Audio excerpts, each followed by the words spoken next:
আজকে আমি করে নেব বিকেল বা সকালে জলখাবার বা স্কুলের টিফিনও এটা নেওয়া যেতে পারে। এখানে 3 কাপ আতপ চাল আছে, 1 কাপ বিউলির ডাল আছে। এটা 2-3 ঘন্টা আমি ভিজিয়ে রেখেছিলাম, পেস্ট বানিয়ে নিলাম দেখুন।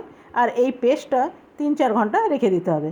এখানে পেঁয়াজ, কাঁচা লঙ্কা, কারি পাতা, তারপরে আপনি গাজরও দিতে পারবেন, এখানে ভীষণ ভালো হয়। গাজর, ক্যাপসিকাম এগুলো দেওয়া যেতে পারে।